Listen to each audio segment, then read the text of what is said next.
দিনটা সকাল থেকেই মেঘলা। দুপুরের দিকে বেশ এক পশলা বৃষ্টিও হয়ে গেল। তারপর আর বৃষ্টি নেই বটে, কিন্তু আকাশ থমথম করছে কালো মেঘে। জোলো বাতাস দিচ্ছে। এমন দিনে মনে একটা কিকরি কিকরি ভাব হয়। দুয়েকখানা বিলিতি ম্যাগাজিন বন্ধুদের কাছ থেকে চেয়ে এনে পরে পরব বলে জমিয়ে রেখেছিলাম। এখন সেগুলো উল্টেপাল্টে দেখলাম বাদলার দিনের মেজাজের সঙ্গে ঠিক খাপ খাচ্ছে না। কি করা যায়? স্ত্রীর সঙ্গে গল্প করব? নাত, 7 বছর বিয়ে হয়ে যাবার পর আর বাদলার দিনে খোলা জানলার ধারে স্ত্রীকে নিয়ে কাব্য চলে না। যতই নিষ্ঠুর শোনাক, কথাটা সত্য। মহাকালের নির্মমতা এবং অতীত সুখের দিন সম্বন্ধে বিমর্ষভাবে চিন্তা করছি এমন সময় দরজার কড়া নড়ে উঠল। উঠে গিয়ে দরজা খুলে দেখি কিশোরী সেন। ভেতরে ঢুকে কাদামাখা রবারের পাম্পশু ছাড়তে ছাড়তে সে হেসে বললে, এই বর্ষার দিনে বাড়ি বসে করছ কি? বললুম, যে অশ্ব নেই তার তৃণ সংগ্রহ করছিলুম। খুব ভালো হয়েছে তুমি এসেছ। একেবারে মিয়নো দিন না? কিশোরী বললে, আর বসে কাজ নেই। একটা জামাটামা যাহোক কিছু গলিয়ে নাও। চল তারানাথ জ্যোতিষীর বাড়ি ঘুরে আসি। আর কিছু না হোক, দুয়েকটা আজব গল্প তো শোনা যাবে। এমন দিনেই তো উদ্ভট গল্প জমে। তারানাথের কথা আমার যে কেন আগেই মনে পড়েনি তা ভেবে অবাক লাগল। বললুম, বসো, ধুতিটা বদলে নিই। পথে বেরিয়ে বললুম, ট্রামে উঠে কাজ নেই। মাসের শেষ, সেই 8 পয়সা দিয়ে বরং সিগারেট কেনা যাবে। হেঁটে মেরে দিই চল। এইটুকু তো পথ। কিশোরীরও মাসের শেষ। 8 পয়সার পাশিংশ কিনে হাঁটতে হাঁটতে দুজনে মটলে এনে তারানাথের বাড়ি হাজির হলুম। দরজা খুললে তারানাথের মেয়ে চারি। আমাকে দেখেই বললে, কাকাবাবু, আজ আমার লেসের ডিজাইন ভোলেননি তো? রোজরোজই আপনি ভুলে যান। আজ ভুলিনি। আগে থেকেই পকেটে রেখে দিয়েছিলাম। বের করে হাতে দিতে চারি হাসিমুখে বাড়ির ভেতরে যেতে যেতে বললে, বসুন, বাবাকে ডাকি। খবর পেয়ে তারানাথ খুব খুশি হয়ে বেরিয়ে এল। বহুদিনের মধ্যে তারও এমন একনিষ্ঠ শ্রোতা ও ভক্ত জোটেনি। গল্পে লোক শ্রোতার মর্ম বোঝে। তক্তাপোষে বসতে বসতে তারানাথ বললে, তারপর হঠাৎ যে? বললুম, ভাল লাগছিল না বাড়ি বসে। তাই আড্ডা দিতে চলে এলুম। দুয়েকখানা গল্প হবে নাকি? তারানাথ স্পষ্টতই খুশি হল, বললে, বসো বসো জমি আগে। কি খাবে বলো? ও চারি, চারি, এদিকে শোন দিকি একবার। চারি এসে দাঁড়াতে তারানাথ বললে, যা দিকি চট করে তেল নুন কাঁচালঙ্কা দিয়ে মুড়ি মেখে নিয়ে আয়। পরে চা দিবি। তারপর আমাদের দিকে ফিরে বললে, কি গল্প বলব? তোমরা তো এসব বিশ্বাস করো না। কিশোরী বললে, অমনি বলে বসলেন, বিশ্বাস করি না। বিশ্বাস যদি নাই করব, তাহলে এই বাদলায় এতখানি পথে নিয়ে এলুম কি করতে? সে গল্প শোনার লোভে। নাস্তিক আর অবিশ্বাসীরাই অলৌকিক গল্পের ভাল শ্রোতা হয়। আমি বললুম, আপনার কাছে এতদিন আসছি, আপনি কিন্তু আমাদের অলৌকিক কিছু দেখালেন না। তারানাথ উজ্জ্বল চোখে আমার দিকে তাকিয়ে বললে, মানে শূন্যে হাত নেড়ে সন্দেশ, রসগোল্লা আনা, জলকে মন্ত্র পরে শরবত করে দেওয়া। তোমাকে তো একদিন বলেছি ওসব খুব নিম্নশ্রেণীর শক্তিবেল কি ও করায় গুরুর বারণ ছিল। তবে করিনি কি? করেছি। কম বয়সে ভক্তদের অবাক করবার জন্যে পয়সা রোজগারের ফিকিরে করেছি কিছু কিছু। বাকি শক্তিও তাতেই গেল। ওতে কিছু নেই বাপু, আসল তান্ত্রিক কখনো ভেলকি দেখায় না। কিশোরী বললে, আচ্ছা, সাধুরা যে চোখ বুজে ত্রিভুবন ত্রিকাল সামনে দেখতে পান, এখানে বসে বিলেতে কি হচ্ছে সব বলে দিতে পারেন, এসব কি বিশ্বাসযোগ্য? তারানাথ জোর দিয়ে বললে, নিশ্চয়। সদ্গুরু পেলে আর প্রকৃত সাধনা করতে পারলে তুমিও পারবে। যেমন? যেমন? ধর, সদ্যমিত কোনো চণ্ডালের সব থেকে মুন্ড কেটে এনে অমাবস্যা বা সংক্রান্তি তিথিতে শ্মশানে গর্ত করে তাতে সেই মুন্ড নিক্ষেপ করতে হবে। পরে গভীর রাতে সেই গর্তের উপর পদ্মাসনে বসে মাথার উপরে মরা দ্বারকাকের বাদিকের ডানা রেখে 1,00,000 বার বীজমন্ত্র জপ করলে তুমিও সর্বজ্ঞ হতে পার। কিশোরী বললে, বীজমন্ত্রটি কি? তারানাথ বললে, সেটি বলা যাবে না। তন্ত্রে অদীক্ষিত লোকের কাছে সাধনার গুহ্যমন্ত্র বলা নিষেধ। বীজমন্ত্রই আসল কিনা। চারি তেলে জবজবে করে মুড়ি মেখে নিয়ে এল। খেতে খেতে বললুম, আপনি কখনো সত্যিকারের কাপালিক দেখেছেন? কিশোরী জিজ্ঞেস করলে, তান্ত্রিক আর কাপালিকে পার্থক্য আছে নাকি কিছু? তারানাথ বললে, পার্থক্য আছে। তবে সে সব তোমাদের বোঝানো কঠিন, জেনেও তোমাদের কোনো কাজ নেই। হ্যাঁ, কাপালিক দেখেছি কিছু, কিন্তু একবারের স্মৃতি কখনো ভুলতে পারব না। তারানাথ যেন একটু অন্যমনস্ক হয়ে চুপ করে গেল। বলুন না সে গল্প বেশ লাগবে শুনতে। বলছি এখন। তোমরা খেয়ে নাও আগে। সে এক ভয়াবহ কাহিনী হে অনেকদিন বাদে মনে পড়ে গেল। এখনও মনে হলে গায়ে কাটা দেয়। আমি বললুম, এ ঘটনা কি মধুসুন্দরী দেবীর আবির্ভাবের আগের? বটেই। আমার ভবঘুরে জীবনের একেবারে প্রথম দিকে ঘটেছিল। তখনও আমি বীরভূমের মাতু পাগলিকে দেখিনি। চা এনেছিস? রাখ, এই তক্তা পোষেই নাও, চা খাও। আমরা চায় চুমুক দিলাম। তারানাথ গল্প শুরু করলে। আমার বয়স তখন 22-23। বাড়িতে আর ভাল লাগে না। আমাদের গ্রামের ধারে বাঁধানো বটতলায় একবার এক বিচিত্র দর্শন সাধু এসে 7-8 দিন বাস করেছিল। সামনে ধুনি জ্বালিয়ে চুপ করে বসে থাকে। মাথায় চূড়ার মতো উঁচু জটার ভার। চোখ দুটো বেশ শান্ত। গ্রামের অনেকেই তার কাছে গিয়ে দুধ, ফলমূল এসব দিয়ে আসত। বৌঝিরা বায়না করত মাদুলি, তাবিজের জন্য। সাধু কিন্তু কখনো ভরং দেখায়নি, অলৌকিক শক্তি দেখিয়ে ভক্ত জোগাড়ের চেষ্টা করেনি। কেউ বেশি বিরক্ত করলে বলতো, আমি কিছু জানি নে মা, আমার কোনো ক্ষমতা নেই। ভগবানকে ডাক, ভগবান সব ঠিক করে দেবেন। বেশি ধরাধরি করলে বলতাচ্ছা, যা, আমি তোর হয়ে ভগবানের কাছে প্রার্থনা করব।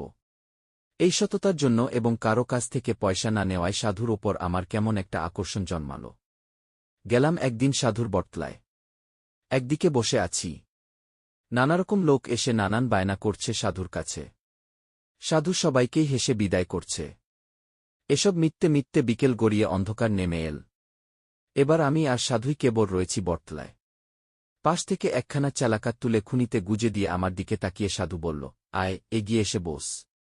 আমি সাধুর সামনে ধুনির এপাশে গিয়ে বসলাম। ধুনির আলোয় সাধু কিছুক্ষণ আমার মুখের দিকে তাকিয়ে থাকল। তারপর একটা নিঃশ্বাস ফেলে বলল, সন্ন্যাসী হবার ইচ্ছে আছে না?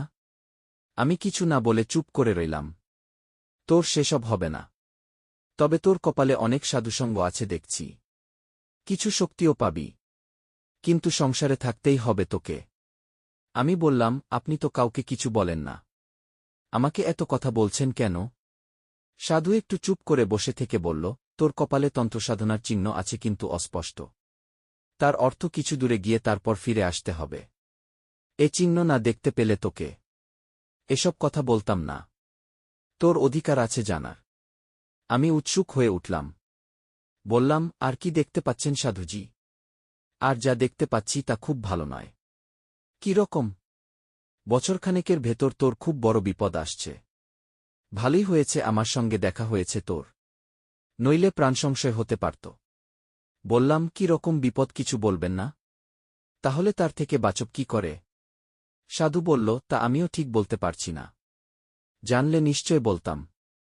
তুই এসে বসবার পর থেকেই আমার মনে কেমন যেন অস্বস্তি হচ্ছিল।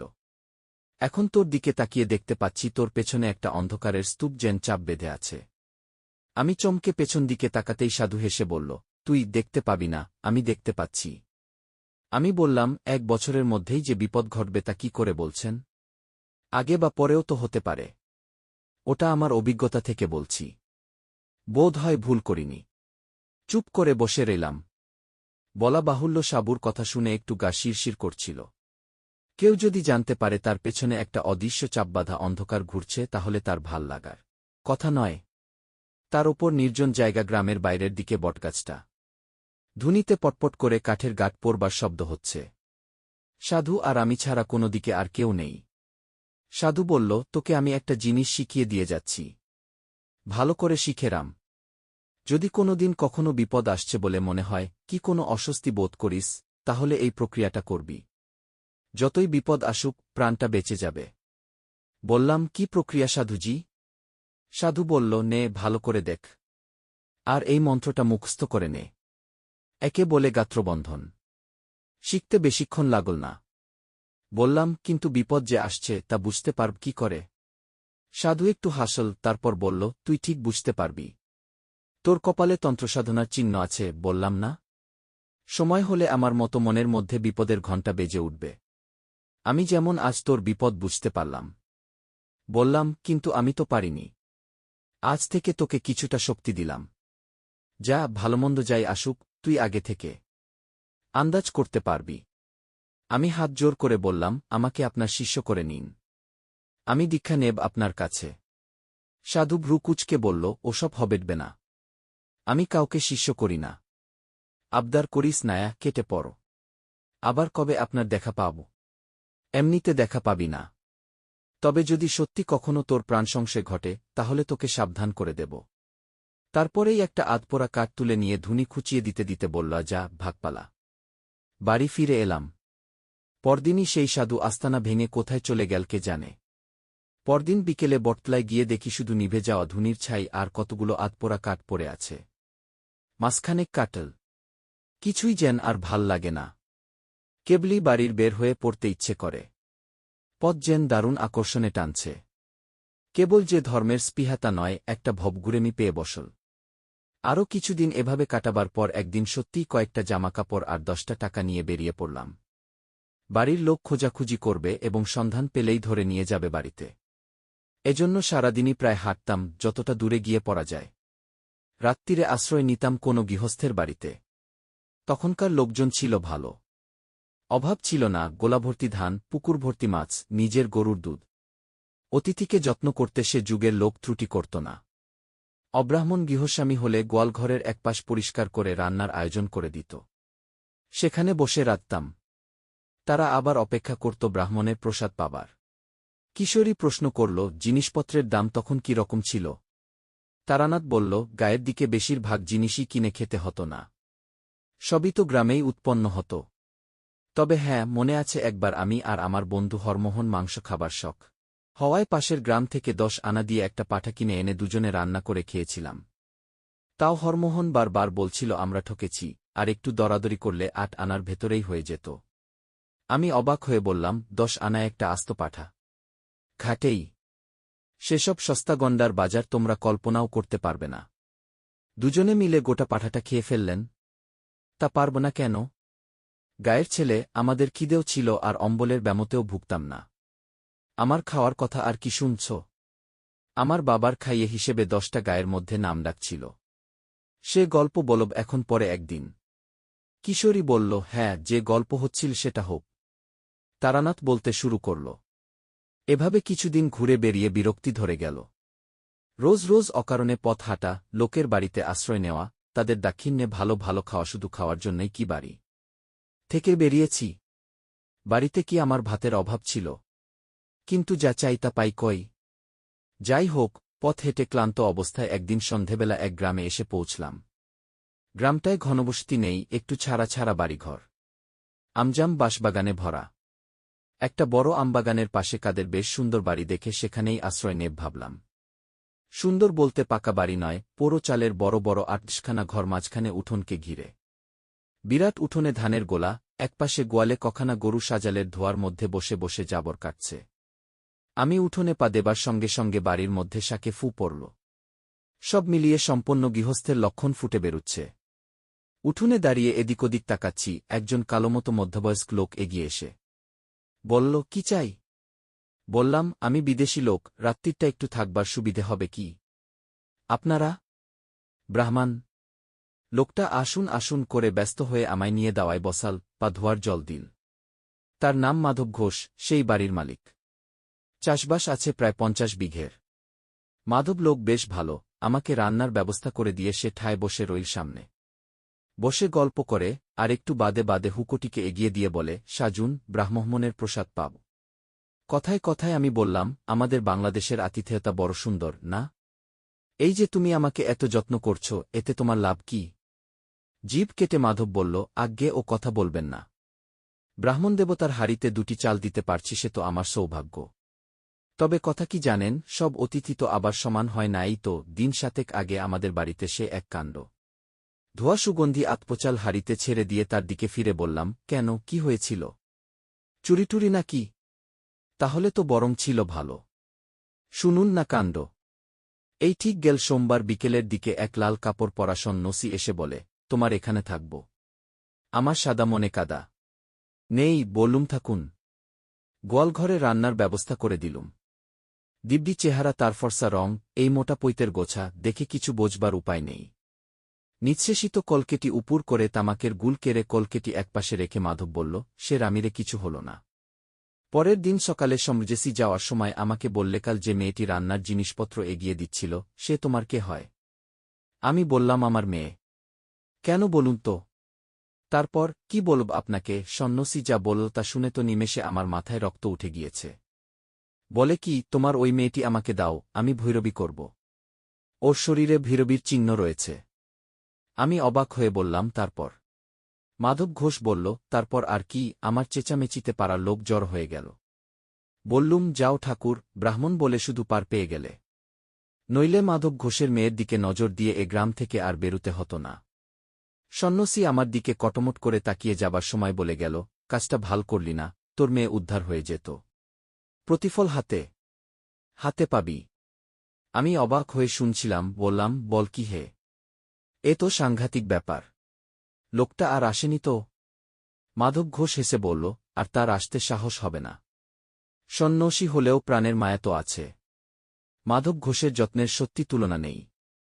খাওয়া যখন প্রায় শেষ হয়ে এসেছে, একটা বড় জামবাটি ভর্তি দুধ এনে সে একটু দূরে নামিয়ে রাখল।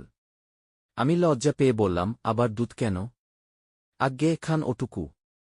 ব্রাহ্মণ সেবা করলে আমার কল্যাণ হবে। পরের দিন সকালে উঠে আমি মাধবের কাছে বিদায় নিলাম। সে ছাড়তে চায় না কিছুতেই। আমি প্রায় জোর করে চলে এলাম বলা যায়। কারণ আগেই বলেছি, আমি দুটো ভাতের জন্য পথে বের হইনি। সরল মানুষের ঘাড়ে চেপে অকারণে অন্ন ধ্বংস করতে আমার খারাপ লাগল। এই পথে আবার কখনো এলে তার বাড়িতে আশ্রম নেব কথা দিয়ে বেরিয়ে পড়লাম। দুপুরে একটা গঞ্জ মতো জায়গায় চিরেদি কিনে খাই, তারপর আবার হাঁটি।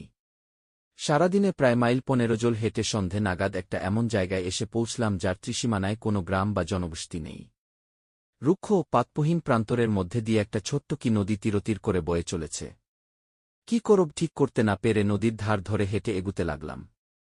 মিনিট 15 হেঁটে দেখি সামনে এক শ্মশান। বেশ বড় শ্মশান। অন্তত যতদূর চোখ যায় তাকিয়ে দেখলাম কেবল পোড়া পোড়া কাঠের গুঁড়ি, ছেঁড়া মাদুর কাঁথা, ভাঙা কলসি এসব পড়ে আছে। কিশোরী বললে, ওই নির্জন শ্মশানে সন্ধেবেলা আপনার ভয় করল না? নাক। ভয় করবে কেন? শ্মশান অতি পবিত্র স্থান, সেখানে মানুষের সমস্ত পাপ শেষবারের মতো মুছে যায়, তার মধ্যলোকে প্রস্থানের পথ সুগম হয়। শ্মশানে ভয় কিসের? যাই হোক, দাঁড়িয়ে চারদিকে তাকিয়ে দেখছি, হঠাৎ গম্ভীর ভারী গলায় পেছন থেকে কে যেন বলে উঠলেখানে কি চাই? কি ভয়ানক গলার স্বর! লোহার ড্রামে পাথরকুচি ঢাললে এমন শব্দ হতে পারে? চমকে পেছনে তাকিয়ে দেখি একজন সাধু দাঁড়িয়ে। মাথায় পাকা তেঁতুলের মতো অজস্র জটা। মুখময় অয়ত্নবর্ধিত দাড়ি, গোফের জঙ্গল। লম্বায় আমার মাথা ছাড়িয়ে আর এক হাত। পরনে রক্তাম্বর, পায়ে বুল দেওয়া কাঠের পুরু খরম। কি দরকার এখানে? সাধুকে প্রণাম করে বিনীতভাবে জানালাম, আমার বিশেষ কোনো দরকার নেই, পথ হাঁটতে হাঁটতে এসে পৌঁছিয়েছি এইমাত্র। কোথায় যাওয়া হবে? কোথাও না। মানে? ঠিক নেই। সাধু কি বুঝলে জানি না। কিছুক্ষণ আমার মুখের দিকে স্থির হয়ে তাকিয়ে থাকল, তারপর তার দাড়ির জঙ্গলে খুব সূক্ষ্ম একটা হাসির রেখা ফুটে উঠল। সে বলল, আয় আমার সঙ্গে। সেই ঘনায়মান অন্ধকারে আমি সাধুর পেছনে চললাম। বেশ খানিকটা হাঁটবার পর দেখি একটা গাব বা ওই জাতীয় কোনো গাছের নিচে সাধু মরার মাদুর, কাঁথা ইত্যাদি টানিয়ে বেশ ঝুপড়ি মতো বানিয়েছে। বললাম, এইখানে আপনি থাকেন? কেন, অসুবিধেটা কি? সাধুর কথাবার্তা যেন কেমন কেমন। আমি বললাম, না, অসুবিধে আর কি? তাই বলছি। সাধু আমাকে ঝুপড়ির বাইরে বসতে বলে নিজে ভেতরে ঢুকল। বেরিয়ে এর দুটো পাকা কলা হাতে নিয়ে বলল, এই নাও, খাও। নিলাম। কি উদ্দেশ্যে বেরোনো হয়েছে বাড়ি থেকে? সাধু হবার ইচ্ছে নাকি? আমি উত্তর না দিয়ে কলা হাতে চুপ করে বসে রইলাম। তুই আমার কাছে থেকে যা, আমি তোকে চেলা করে নেব। থাকবি? তারপর সাধু একটা কথা বলল যা আমাকে আমাদের গ্রামের বটতলার সেই সাধু বলেছিল। বলল, তোর কপালে তন্ত্রসাধনার চিহ্ন আছে, থেকে যা তুই আমার কাছে। আমি একটু ফাঁপড়ে পড়লাম। এই সাধুকে দেখে আমার তেমন ভক্তির উদয় হয়নি, বরং কেমন একটু অস্বস্তিই হয়েছে। এত সহজে নিজে থেকে চেলা করে নিতে চাইল দেখে সে ভাব বেড়েছে, বই কমেনি। ভালো সাধু কখনো কথায় কথায় শিষ্য করে বেড়ায় না। অবশ্য আমার আর চিন্তা কি? থাকি কদিন, ভালো না লাগলে কেটে পড়ার বাধা কোথায়? সাধুসঙ্গের জন্যই তো বেরিয়েছি, বাজিয়ে দেখতে দোষ কোথায়? বললাম, থাকব। সাধু বলল, বেশ। আমি একটা বিশেষ সাধনা করছি, সেটা কদিনের মধ্যেই শেষ হয়ে যাবে। তারপর তোকে দীক্ষা দেব। কি সাধনা? সে আছে। সময় হলেই জানাব। তাছাড়া তোর সাহায্য আমার দরকার হতে পারে। থেকে গেলাম সাধুর কাছে। ২-৪ দিন কেটে গেল। সাধু আমাকে একলা ফেলে রেখে সারাদিন কোথায় কোথায় ঘুরে কি সব সংগ্রহ করে আনে। বোধ হয় নিজের সাধনার জিনিসপত্র। রাত্রিরে বসে অনেকক্ষণ ধরে পুজোআচ্চা আর জপতপ করে। সে সময়টা আমি একটু দূরে কাঠকুটো দিয়ে আগুন জ্বেলে মাটির হাঁড়িতে ভাত রান্না করি। অনেক রাত্রিরে খাওয়া হয়। ক্রমে সাধুর কাণ্ডকারখানা দেখে আমার মনে বিশ্বাস হল সাধু একজন কাপালিক। একদিন একটা মরা চড়ুই পাখি কোথা থেকে ঠ্যাং ধরে ঝুলিয়ে এনে হাজির। ঝুপড়ি থেকে ছুরি এনে চড়ইটার পেট চিরে নাড়িভুড়ি বের করল সাধু। তারপর কি একটা জিনিস আমাকে না দেখিয়ে টুক করে ভরে দিল পাখিটার পেটে।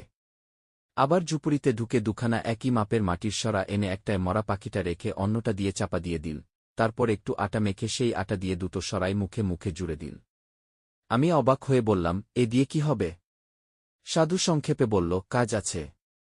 তারপর আমার হাতে মুখবন্ধ সরাটা দিয়ে বলল, আগুনে পোড়াও তো এটা।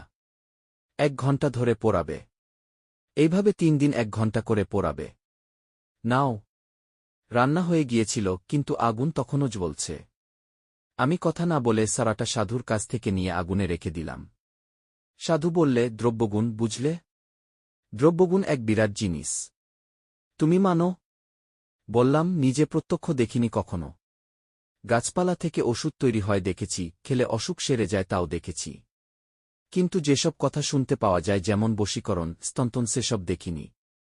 সাধু হেসে উঠে বলল, বশীকরণ? ও আবার একটা কঠিন কিছু নাকি? ওর অনেক রকম উপায় আছে। বেশি জটিল প্রক্রিয়ায় যাবার দরকার কি? একটা সোজা উপায় শিখিয়ে দিই, শোনো। চেষ্টা করলে তুমিও পারবে। আজ্ঞে কি? যে কোনো মাসের অমাবস্যা তিথিতে যদি দুপুরবেলা ঘূর্ণিঝড় ওঠে কিংবা জোরালো হাওয়া দেয়, তাহলে সেই হাওয়ায় উড়ে যাওয়া কোনো শুকনো গাছের পাতা একটা মন্ত্র বলতে বলতে বা হাতে ধরে ফেলতে হবে। সেই পাতা গুঁড়ো করে পান বা দুধ বা যা হোক কিছুর সঙ্গে খাইয়ে দিতে পারলে সেই লোক কুকুরের মতো তোমার পায়ে পায়ে ঘুরবে। আছে আমার কাছে, দেখবে। সাধু চুপুরি থেকে একটা শুকনো অশ্বত্থ পাতা হাতে করে বেরিয়ে এল, বলল, ভাদ্রমাসের অমাবস্যায় ধরেছিলাম। থাক, আমার কাছে, এর গুণ দেখিয়ে দেব। দিন 2 আগে সাধু একটা বেশ মোটা নিমের ডাল নিয়ে এসেছিল।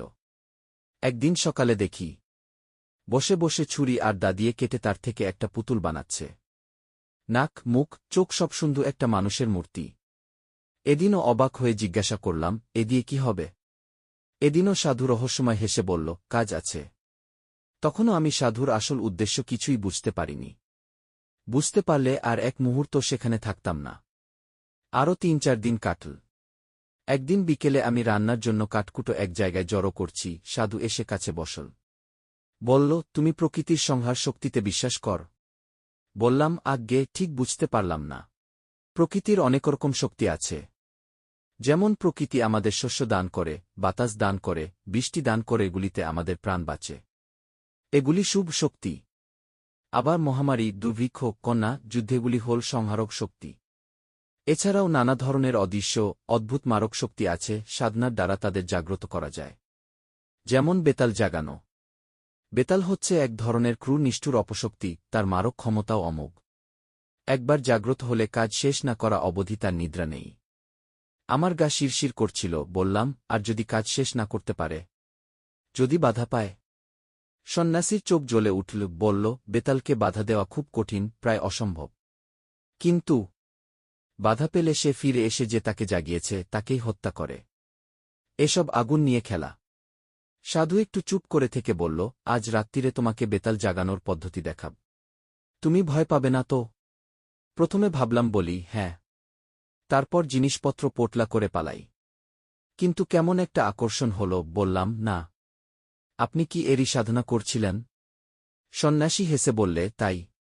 সেদিন রাত্রির যখন গভীর, সাধু তার ক্রিয়াকর্ম শুরু করল। জবাফুলের মালা, রক্তচন্দন, এসব আগে থেকেই জোগাড় করা ছিল। সাধু সেই নিমকাঠের পুতুলটা এনে তাতে বেশ করে তেল সিঁদুর মাখাল, তারপর সেটাকে কোমর অবধি পুতুল মাটিতে, তার চারদিকে বেড়ার মতো করে মাটিতে রেখে দিল একটা জবাফুলের মালা। পদ্মাসনে বসে বিড়বিড় করে কি মন্ত্র পড়তে পড়তে পুতুলটায় চন্দনের ছিটে দিতে লাগল। এসব হলে ঝোলা থেকে বের করল একটা মদের বোতল। সাধুর ঝুপড়িতে একটা মরার খুলি ছিল, আগেই দেখেছি। সেটাতে খানিকটা মদ ঢেলে সাধু আমার দিকে তাকিয়ে বলল, সেই বন্ধ সরাটা কই? আমি সরা এনে দিলাম। সাধু আটাগুলো নখ দিয়ে খুঁটে খুঁটে তুলে সরাটা খুল। দেখলাম 3 দিন পোড়ানোতে ভেতরের পাখিটা একদম ছাই হয়ে গিয়েছে। সেই ছাই এক চিমটি নিয়ে মদে মেশাল সাধু, তারপর ঢক করে মদটা গলায় ঢেলে দিল। খাওয়ার পরেই সাধুর আশ্চর্য পরিবর্তন দেখলাম। সাধুর চোখ দুটো ছোট ছোট কোটরে গিয়ে যেন দুটুকরো কয়লার মতো জ্বলতে লাগল। আমার দিকে ফিরে সাধু বলল, শুকনো কাঠ দিয়ে একটা ধুনি করো। করলাম। ধুনি বেশ জ্বলে উঠতে সাধু রক্তচন্দন দিয়ে ধুনি পুজো করল। তারপর তামার কোষায় গাওয়া ঘি, একটা জবাফুল, আরও কি যেন মিশিয়ে মন্ত্র পড়ে আগুনে আহুতি দিল। সঙ্গে সঙ্গে একটা বিকট পোড়া গন্ধে ভরে গেল চারদিক। সাধু বিকিত গলায় হেসে উঠল। আর আমার মনে হল সেই ধোঁয়া আর অন্ধকারের ভেতরে ধুনির মধ্যে থেকে একটা যেন জমাট অন্ধকার দিয়ে তৈরি মূর্তি উঠে বাতাসে ভর করে ভেসে কোথায় মিলিয়ে গেল। আমি অবাক হয়ে সেই দিকে তাকিয়ে রইলাম। মূর্তিটাকে খুব পরিষ্কারভাবে যে দেখেছিলাম তা বলতে পারি না, তবে যেটুকু দেখতে পেয়েছিলাম তাতেই বুক ঠান্ডা হয়ে আসে। বিশাল, স্কুল রাত্রির অন্ধকার দিয়ে তৈরি যেন একটা অপছায়া। সাবু বলল, দেখলে? ওই বেতাল। আমি বললাম, কোথায় গেল? সাবু বসে বলল, এদিকে সরে এস। আমি আসল কথাটা এতদিন তোমাকে বলিনি, আজ বলি। আজ থেকে 15-20 দিন আগে এখান থেকে মাইল 20 দূরে এক গ্রামে আমি মাধব ঘোষ বলে একজন লোকের বাড়ি রাত্রিরে আতিথ্য গ্রহণ করি। আমার মাথায় বিদ্যুৎ খেলে গেল। মাধব ঘোষ? তাহলে এই কাপালি কি সেদিন মাধব ঘোষের বাড়িতে হাঙ্গামা করেছিল? বটে। সাধু বলে চলেছে, সেই মাধব ঘোষের বড় মেয়েটির দেহে প্রকৃত সাধনসঙ্গিনী হবার উপযুক্ত সমস্ত লক্ষণ বর্তমান ছিল। আমার বর্তমানে কোনো ভৈরবী নেই। আমি পরদিন সকালে মাধব ঘোষের কাছে সাধনার জন্য মেয়েটিকে চাইলাম। মাধব দিল তো নাই, উপরন্তু আমাকে অকথ্য অপমান করে বাড়ি থেকে তাড়িয়ে দিল। সে অপমান আমার বুকে কাটার মতো বিঁধে আছে। বেরিয়ে আসবার সময় মাধব আমার ঘাড়ে হাত দিয়ে একটা ধাক্কাও দিয়েছিল। আমার গায়ে হাত। আচ্ছা, মাধব ঘোষে এইবার দেখব তোমাকে। আমি ভয় পেয়ে বললাম, কি করবেন আপনি? করব কি? করেছি এই যে বেতাল জাগিয়ে পাঠালাম। কোথায় গেল সে? পাঠালাম ওই মাধব ঘোষের বাড়ি। এইবার সে বুঝবে কাকে সে অপমান করেছিল। কি হবে মাধব ঘোষের? আজ তার নিজের ক্ষতি কিছু হবে না। আজ তার বাড়িতে একটা কিছু করে আসবে বেতাল। এক পক্ষ ধরে আমি বেতাল মন্ত্র জপ করে আজ আহুতি দিয়েছি। কাল অমাবস্যা, কাল পূর্ণাহুতি দেব হোম করে। ওই যে নিমকাঠের পুতুল দেখছ, ওটা হচ্ছে মাধব ঘোষের প্রতিমূর্তি। ওই পুতুলে কাল প্রাণ প্রতিষ্ঠা করে বেতালকে চিনিয়ে দেব। তারপর বেতাল আবার কাল যাবে মাধবের বাড়ি।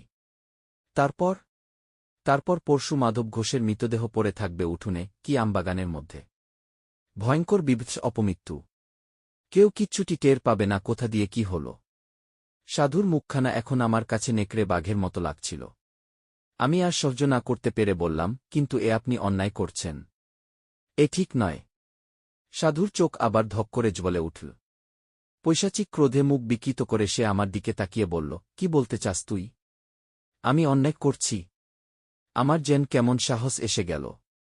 বললাম, নিশ্চয় অন্যায়। আপনি এই কুকর্মে লিপ্ত আছেন জানলে আমি একদিনও থাকতাম না এখানে। প্রতিহিংসা সাধনের জন্য নরহত্যা মহা অধর্ম। মূর্খ! কাপালিকের পক্ষে প্রতিহিংসা সাধন অধর্ম নয়। তুই তার কি বুঝবি? থামুন। আপনার মতো নরকের কিমিকিটের কাছে আর নয়। আমি চললাম। আপনি থাকুন আপনার কুৎসিত সাধনা নিয়ে। হনহন করে হেঁটে সেই রাত্রিরেই রওনা দিলাম শ্মশান থেকে। পেছনে সাধু ডেকে বলল, যাচ্ছিস যা, কিন্তু শুনে যা, আজ পর্যন্ত কেউ আমাকে অপমান করে বেশিদিন পৃথিবীর আলো দেখেনি। মনে রাখিস। অনেক দূর চলে এসেছি, তখনও পেছন থেকে রাত্রিরের নির্জনতা ভেদ করে সাধুর উন্মাদের মতো হাসি শুনতে পাচ্ছিলাম। পরের দিন দুপুর গড়িয়ে গেলে অবিশ্রান্ত হেঁটে আমি মাধব ঘোষের বাড়ি পৌঁছলাম। দেখি সমস্ত বাড়িটা যেন কেমন ঝিমিয়ে আছে।